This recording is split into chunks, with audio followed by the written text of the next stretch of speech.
अगर कोई भूलवश काशी में ना गया हो, शिव महापुराण की कथा कहती है, सुनो पार्वती, जहां वो निवास करता है, जहां वो रहता है, उस भूमि पर जहां वो रह रहा है, उसके नगर में, उसके क्षेत्र में, उसकी कॉलोनी में, उसके मोहल्ले में, उसके खेड़े में कहीं शिवालय हो और उस शिवालय के सामने से भी अगर वो निकल गया और भूल से भी शंकर मंदिर के शिखर का दर्शन कर लिया तो भी वो कैलाश पहुंच ही जाता है। मात्र शिखर दर्शनम सर्व पाप नाशनम। तो पार्वती जी ने पूछा, आखिर शिखर में ऐसा क्या होता है? शिखर में ऐसा क्या है? आप तो मंदिर के अंदर हो, शिखर में ऐसा क्या है कि शंकर भगवान शिखर के दर्शन से भी कैलाश का वास दे देते हैं? शिखर में ऐसा क्या है?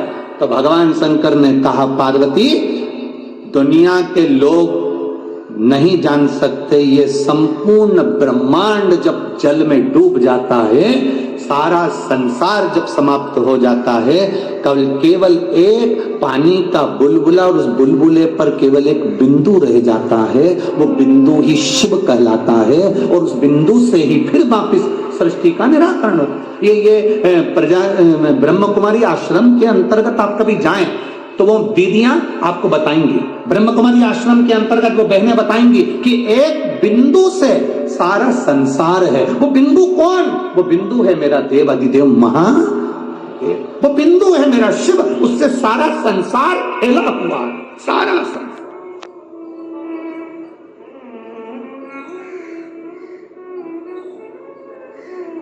जिस मंदिर पर शिखर नहीं होता, जिस मंदिर, शिखर से मतलब जानते हो ना? बोलो बोलो जान के। शिखर का मतलब होता है वो एक पीतल का, तांबे का एक ऊपर कलश चढ़ा होता है। देखा है आप लोगों ने? बोलो, जम के बोलो। दुनिया के लोग भले कुछ भी कह दें कि हम सनातन धर्म को नहीं मानते, दुनिया के लोग भले कुछ भी कहते हैं कि हम हिंदू धर्म को नहीं मानते, सनातन धर्म को नहीं मानते, पर ऐसा कोई धर्म नहीं जिस धर्म में उनके शिखर पर भी वो तांबे का और पीतल का कलश ना हो। वो मेरे शिव की निशानी है, वो मेरे शंकर की निशानी है। प्रत्येक धर्म में, किसी भी धर्म में चले जाओ, हर धर्म के अंतर्गत उनके शिखर पर एक तांबे का कलश, पीतल का कलश होगा। शिव महापुराण में शंकर भगवान माता पार्वती को उस काशी की पावन धरा पर वर्णन करते हुए कह रहे, पार्वती, दुनिया के लोग मुझे मंदिर के अंदर चाहते हैं कि मैं मंदिर के अंदर हूं। ऊपर जो तांबे का शिवलिंग की आकृति का जो छोटा सा शिखर मंदिर के ऊपर शिखर पर चढ़ा होता है, पार्वती, वो मेरा प्रतिबिंब, मेरा स्वरूप होता है। चाहे वो कोई भी धर्म हो, कोई धर्म हो, किसी भी धर्म में चले जाओ, हर धर्म के अंतर्गत उनके ऊपर पीतल का, तांबे का कलश मिलेगा। वो कलश मेरा शिव है।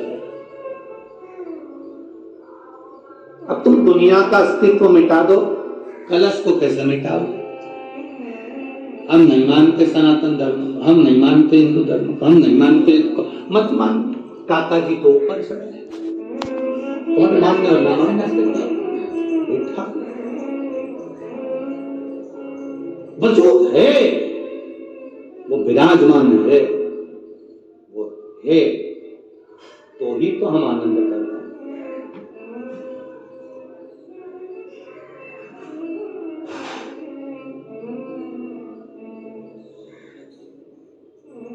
चंद्रयान 3 की लैंडिंग होना है 2-1 दिन के अंदर।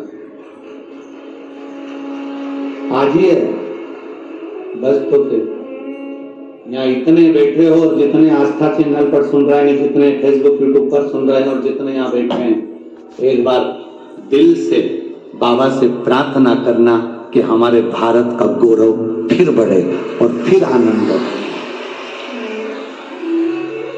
सारे वैज्ञानिकों को, सारे रिसर्चों को और इस भारत के एक एक वैज्ञानिक गौरवों को मेरी ओर से बहुत बहुत बधाई, अग्रिम बधाई। बाबा कृपा करे, शिव कृपा हो और मेरे भारत का ये ध्वजा मेरे भारत की ये पताका फिर पूरे चारों तरफ विश्व गुरु के रूप में फेमस प्रसिद्ध हो। यही माना। बोल भारत माता की।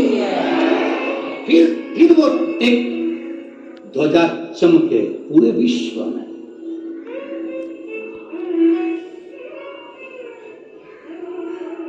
और चंदन है इस देश की माटी, तपोभूमि हर ग्राम है, हर बाला देवी की प्रतिमा बचा है, जिसके सैनिक समर भूमि पर गाया करते गीता है, उसी माटी के हल्के नीचे खेली करती सीता है। ये सहज नहीं, भारत की धरा, ये मेरे भारत की भूमि जिसकी कंकड़ कंकड़ में संकट है।